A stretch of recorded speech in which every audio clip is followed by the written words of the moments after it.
Figuras de linguagem, né? Na semana passada, no vídeo anterior, eu deixei disponível para vocês algumas figuras de linguagem, são muitas, mas algumas que aparecem no nosso estudo para o 9º ano, na apostila de vocês, na apostila de número 2. Né? Então, a gente fez ali uma apresentação do conceito de cada figura e a gente fez a exemplificação, né, de cada caso. O que é uma metáfora, um exemplo de comparação, metonímia, hipérbole, antítese, ironia, antonomásia, perífrase, enfim. Algumas figuras que vão dar uma caracterização poética, figurada, conotativa para os meus textos. Né? Então, o uso de figuras de linguagem é um uso muito importante para essa ideia de conotação, de um sentido fora do sentido comum, real, informativo, do dicionário. É um sentido além, né? Então, o sentido figurado, ele conta com o estudo aprofundado e o estudo detalhado das figuras de linguagem. Então, vamos aos nossos exercícios e na nossa próxima aula nós faremos uma amplificação, né, maior sobre esse conteúdo em diferentes textos, em diferentes modalidades textuais. Por hora, vamos fazer os exercícios da apostila que ficaram combinados aqui na plataforma. Beleza? Vamos lá, então.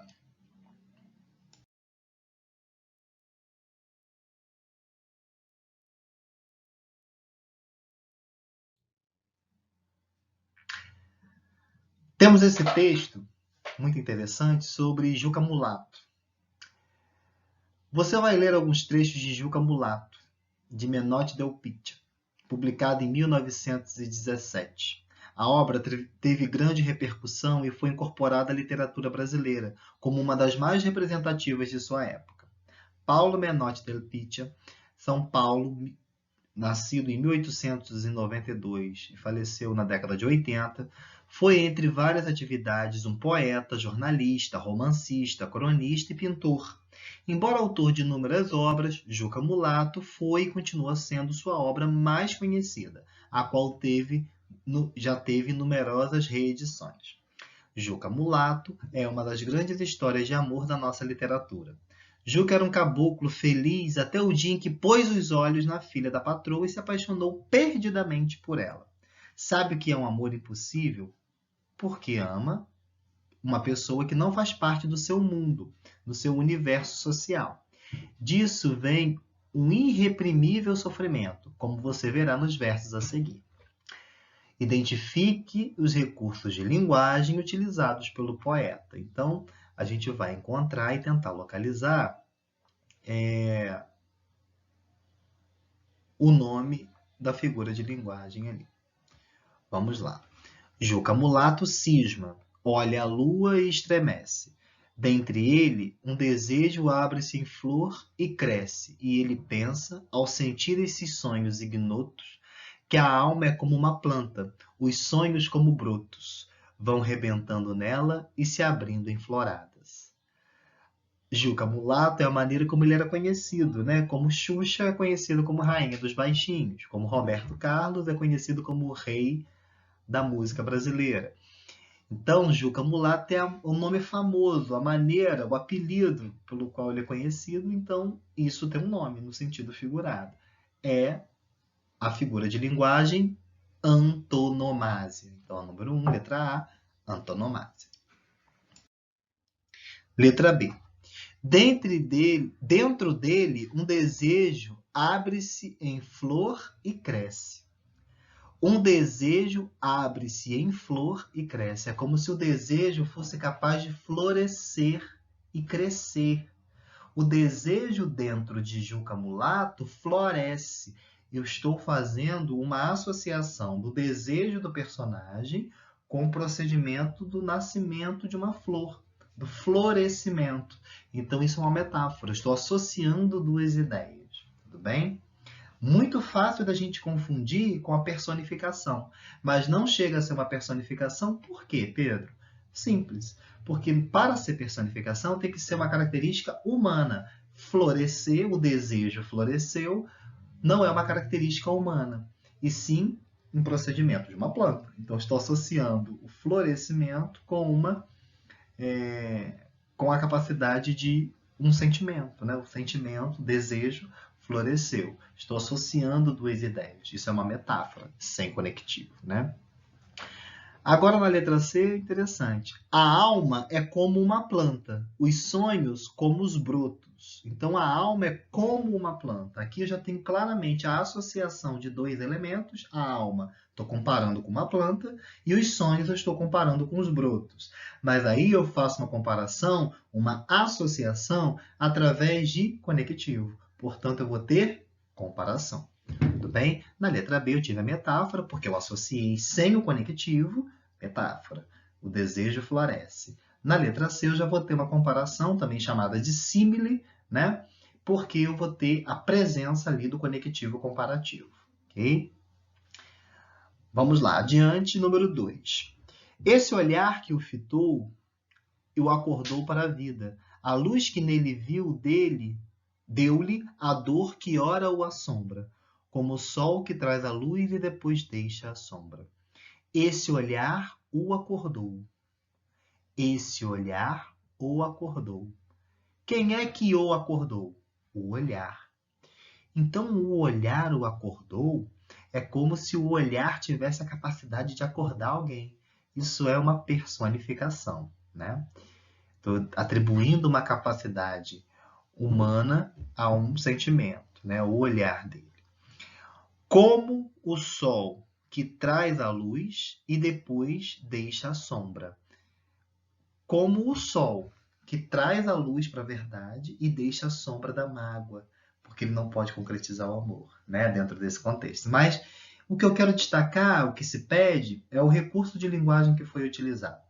Então, quando eu aproximo, quando ele viu que ele não podia concretizar o amor, Juca Mulato, com a pessoa pela qual ele se apaixonou, pela filha da patroa, ele vai ter. Aquilo foi como se o sol trouxesse a luz e depois deixasse a sombra da mágoa, da angústia dele não poder concretizar. Luz perto de sombra, né? Estou aproximando duas ideias opostas. Antítese. Figura de linguagem da aproximação de ideias opostas. Antítese. Questão 3. Esta vida é um punhal com dois gumes fatais. Não amar é sofrer. Amar é sofrer mais. Esta vida é um punhal. Eu estou comparando a vida a um punhal. Sem conectivo. Metáfora, sem dúvida. Não amar é sofrer. Amar é sofrer mais. Não amar é sofrer.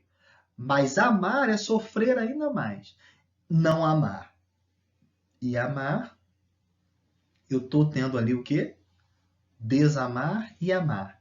Eu tenho a aproximação de ideias opostas. Eu vou ter antítese. Agora, amar é sofrer. Não amar é sofrer e amar é sofrer mais. Eu tenho duas figuras. A aproximação de ideias opostas. Não amar e amar são ideias opostas, antítese. Só que não amar é sofrer, por exemplo, é uma metáfora, porque eu estou associando o fato de não amar e comparando ele ao sofrimento. E estou comparando o fato de amar com o fato de sofrer mais ainda. Então, também estou tendo uma comparação sem conectivos, metáforas. Eu tenho a aproximação de não amar com amar, que configura uma antítese, e tenho a associação de não amar e sofrer e de amar e sofrer mais como metáforas. Eu tenho duas figuras na mesma frase. Atentem-se a isso, viu, galera? Pode haver simultaneamente a ocorrência de uma, duas, três e várias, inúmeras figuras de linguagem numa frase só. A ocorrência simultânea das figuras de linguagem é uma coisa bem comum. Ok? E a vertigem, número 4. E a vertigem do amor fascinadora, tudo arrasta, fantástica, nos braços, e a terra que palpita, canta e chora. Ora imersa na treva, ora imersa na aurora, leva através do tempo e dos espaços. E a vertigem do amor, fascinadora, tudo arrasta, fantástica. A vertigem do amor, fascinadora, tudo arrasta. Então, a vertigem que o amor nos provoca, ela arrasta a gente de uma maneira fantástica. Então, essa capacidade de nos arrastar, de ser fascinadora, de ser fantástica, é atribuída à vertigem do amor. Eu estou personificando a vertigem. A vertigem do amor ela é tão forte que ela parece uma pessoa que nos arrasta, né, ao longo da vida. Estou personificando, no sentido figurado, a figura é personificação, também chamada de prosopopeia. Aqui está pequenininho, mas eu acho que dá para a gente ler. Vamos lá. E a terra que palpita, canta e chora. E a terra que palpita, canta e chora, a mesma coisa. A terra que palpita, canta e chora. Terra pode cantar? Pode chorar? Não. Quem faz isso são características humanas, cantar e chorar. Então, cantar e chorar são características atribuídas à terra, personificação, características humanas. Ok? Letra C, ora imersa na treva, ora imersa na aurora. Treva, escuridão. Aurora, iluminação, despertar da luz, né? O amanhecer. Então, ora imersa na treva, ora imersa na aurora. Então, a gente vai ter a aproximação de duas palavras com ideias opostas. Antítese. Ok? Letra C, antítese. E na número 5, para a gente fechar, a gente tem assim, ó. Coqueiro, eu te compreendo o sonho inatingível. Queres subir ao céu, mas prender-te à raiz. O destino que tens de querer o impossível é igual a este meu, de querer ser feliz. Coqueiro, eu te compreendo o sonho inatingível. Coqueiro, eu te compreendo o sonho inatingível. Ou seja, o coqueiro tem capacidade de sonhar? Não tem, né? Então, o sonho do coqueiro é uma personificação. A capacidade de atribuir o desejo, o sonho, a vontade, que são sentimentos humanos, ao coqueiro. O coqueiro, eu te compreendo o sonho inatingível. É como se eu estivesse atribuindo uma humanização a um ser inanimado. Prosopopeia também. O destino que tens de querer o impossível é igual a este meu, de querer ser feliz. Estou estabelecendo aí claramente, a palavra igual estabelece uma comparação entre o desejo do coqueiro e o sentimento do eu lírico. Querer sempre o impossível. Né? Igual a este meu está estabelecendo uma comparação de igualdade. Né? E o conectivo igual deixa bem clara essa ideia de igualdade, ou melhor, de comparação. Bem clara e estabelecida ali. Beleza? Então essa foi a nossa correção. Até sexta-feira. Sexta-feira nós temos live com um aprofundamento maior das figuras de linguagem, com mais exercícios específicos, resolução de questões próprias e